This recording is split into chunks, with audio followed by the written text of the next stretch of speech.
नमस्कार दोस्तों। बहुत बहुत स्वागत है इकोनॉमी टुडे 1.0 के इस खास प्रोग्राम के अंदर। नेटफ्लिक्स, आज इसकी बात करेंगे। नेटफ्लिक्स से भारत में 10 साल हो गए और नेटफ्लिक्स ने भारत में एंटरटेनमेंट इंडस्ट्री की सूरत बदल कर रख दी साहब। जी हाँ, हम हमेशा वही बात करते हैं जो आपकी घर गृहस्थी की होती है, रोजी रोटी की होती है, आपकी अर्थव्यवस्था की बात होती है, आपकी बात होती है, आपके घर की बात होती है। ये चैनल इकोनॉमी टुडे उसी लिए है।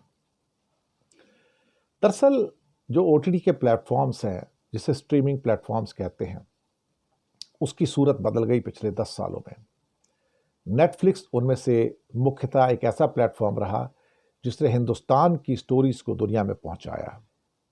दरअसल एक के बाद एक नेटफ्लिक्स की फिल्में आती गईं, शॉर्ट फिल्म्स आती गईं, सीरियल्स आते गए, लोगों को एक किस्म से कहा जाए तो हंसाते गए, रुलाते गए, एनग्रॉस करते गए। और कई ऐसी जो एक सीरीज थी, उन्होंने लोगों को उद्वेलित किया। 2013 में हाउस ऑफ कार्ड्स आती है और काफ़ी पॉपुलर होती है और उसके बाद उसके कई सीजन आते हैं। अभी नेटफ्लिक्स ने भारत में 10 साल पूरे किए और भारत में जहां फिल्मी दुनिया थोड़ी सी चरमराती नजर आई, वहीं पे ओटीटी के प्लेटफॉर्म और नेटफ्लिक्स परवान चढ़ता हुआ नजर आया। 1990 का दशक था, आज से करीब करीब 30-35 साल पहले, जब नेटफ्लिक्स किराए पर डीवीडी दिया करता था। जी हाँ, किराए पर डीवीडी जमाना था। यूट्यूब आया तो उसके 4 साल बाद 2010 में स्ट्रीमिंग शुरू की, पर हाउस ऑफ कार्ड सीरीज के निर्माण ने सब कुछ बदल दिया। पहले 2 सीजन के 26 एपिसोड बनाने में $10 करोड़ का खर्चा आया, जो पूरी फिल्म के बराबर था। लेकिन एक सीजन के सभी एपिसोड्स एक साथ रिलीज किए। इसे देखने के लिए $8 से $12 पर मंथ देना पड़ता था, जबकि केबल टीवी का जो शुल्क था वो $50 था अमेरिका में।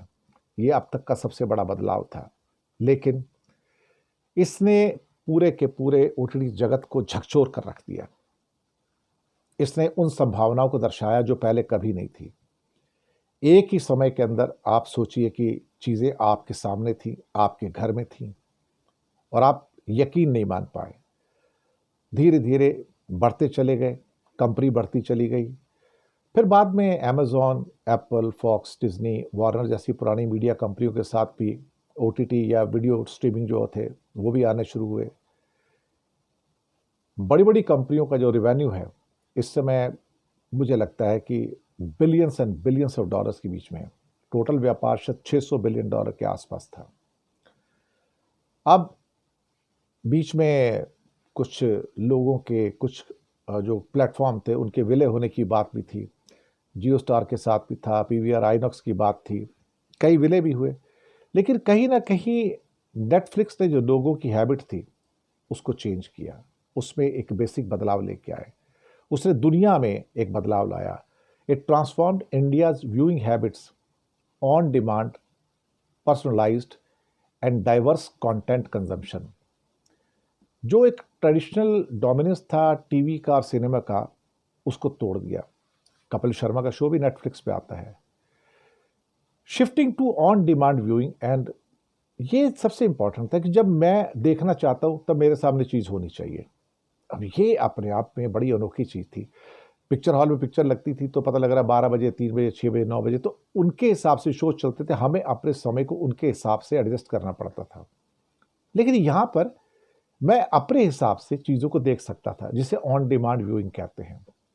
ये सारा का सारा जो क्या कहते हैं कि एक नए किस्म का चमत्कार था। इसी के साथ जो ट्रेडिशनल टीवी और जो थिएटर की अटेंडेंस थी वो डावाडोल होनी शुरू हुई, क्योंकि लोगों को लगा कि अगर मेरे अपने समय के अनुसार घर बैठ के अगर मैं इसको बड़े पर्दे पे भी देख सकता हूं, मोबाइल से सीधा ट्रांसमिट कर दूंगा, बड़े पर्दे पे मैं देख सकता हूं, तो मुझे मेरे पास कंटेंट को चूज करने की एक ऑप्शन भी है। और बाकी बहुत सारे हैं, एम्पावरमेंट ऑफ चॉइस, पर्सनलाइजेशन, और साथ में जो बहुत सारी ऐसी चीज़ें थी जो कई बार जो सीरियल्स हो सकते थे, सीरीज हो सकती थी, जहाँ पर बहुत सारे कॉम्प्लेक्स इश्यूज को उठाए जाते थे, लोकल रियलिटीज़ को, डाइवर्स जॉनर्स को, जो कभी फिल्मी दुनिया में या नॉर्मल टेलीविज़न की दुनिया में वो एक्सपेरिमेंट कभी नहीं किए गए थे। वो जो एक रियलिस्टिक स्टोरी टेलिंग थी वो नेटफ्लिक्स ने देनी शुरू की या ओटीटी प्लेटफॉर्म ने देनी शुरू की। हालांकि इसके अंदर भी कई कमजोरियां आई थी, सेक्स के प्रति थोड़ा सा सेक्स को बढ़ावा आया, सेंसरशिप नहीं थी। लेकिन एक नया फॉर्मेट आता है और ये पुराने फॉर्मेट को झकझोर के रख देता है, और कहीं ना कहीं ऐसा लगता है कि हमारे जो सोच थी, हमारा जो विचार था, जो हमें चाहिए था, उसके अंदर एक मूलभूत बदलाव आते हैं। यहीं से जो रीजनल कंटेंट है वो फेमस होने शुरू होते हैं, तमिल, तेलुगु, मलयालम, पंजाबी, और फिर उनकी डबिंग है। तो आपको इस बात की तकलीफ ही नहीं कि एक तमिल आप ओटीटी प्रोग्राम देख रहे हैं या तेलुगु देख रहे हैं या कुछ और देख रहे हैं, आप अपनी भाषा में देख रहे हैं। ये अपने आप में एक बहुत बड़ा एक चमत्कार था। एक्चुअली नेटफ्लिक्स ने हम ये तो नहीं कहेंगे कि इन्होंने इंडियन सिनेमा को ही रिप्लेस कर दिया है, लेकिन पूरे जो एंटरटेनमेंट का जो लैंडस्केप था उसको बदल दिया। ये उन स्टोरीज को लेकर हमारे सामने आया जो पहले कभी नहीं आई थी। ये ऑडियंस को वापस से उन स्टोरीज की ओर लेके गया जिन्हें लोग पहले देखा नहीं करते थे।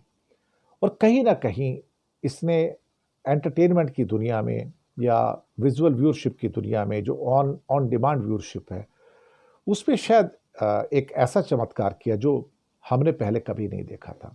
ये अपने आप में एक अद्भुत था। और नेटफ्लिक्स के जो 10 साल हैं, शायद इसने हमको बहुत कुछ ऐसा दिया कि जिसको हम शायद कभी भूल नहीं पाएंगे। 2020 की बात है कि Netflix greatly increase the number of films it produced in India. Lust Stories, Bulbbul, Gunjan Saxena, Little Things, Masaba Masaba two its catalogue. 2021 में कोटा फैक्ट्री एक बड़ा फेमस उसमें से निकल कर आता है। 2022 के अंदर भी कई कल्चरल कंटेंट निकल के आते हैं। कपिल शर्मा का शो वास्तव में ही अपने आप एक लैंडमार्क था, और इंडियन स्टोरीज जो आ रही थी वो भी लोगों को उद्वेलित कर रही थी। तो कहीं ना कहीं इस बात का अंदाज़ा सबको हो गया था कि दुनिया का जो लैंडस्केप है वो इसने व्यूअर्स के बिहेवियर को बदल दिया, सोच को बदल दिया। यानी कि एक नई किस्म का ऑडियंस, नई किस्म की सोच, नई किस्म का विचार। नेटफ्लिक्स ने बेसिकली दुनिया बदल दी। दुनिया को देखने की जो एक आँख थी उसको बदल दिया, और जब चाहो, जिस वक्त चाहो, अपने घर में, अपने बेडरूम में जो देखना चाहो देख सकते हो। और वहाँ सेंसरशिप भी नहीं थी। तो कई स्टोरी ऐसी भी थी जिनमें सेक्सुअल कंटेंट भी काफ़ी थे। बाकी बहुत सारे ऐसे प्लेटफॉर्म्स हैं, पर कहीं ना कहीं इसने वो देखने की वो जो कला थी, देखने की जो एक आदत थी, जो बिहेवियर था, उसको चेंज किया। और shifting to the on demand viewing जो थी वो अपने आप एक महत्वपूर्ण बदलाव था। और इतना डाइवर्स कंटेंट पहले जो कभी बड़े पर्दे पे आता नहीं था या छोटे पर्दे पे भी नहीं आता था, अब हमारे सामने आना शुरू हुआ। ये शायद एक बड़ी उपलब्धि है नेटफ्लिक्स की। और बाकी ओटीटी प्लेटफॉर्म्स, ऑफ कोर्स मैं उनको भूल नहीं सकता हूँ, Netflix is just part of it.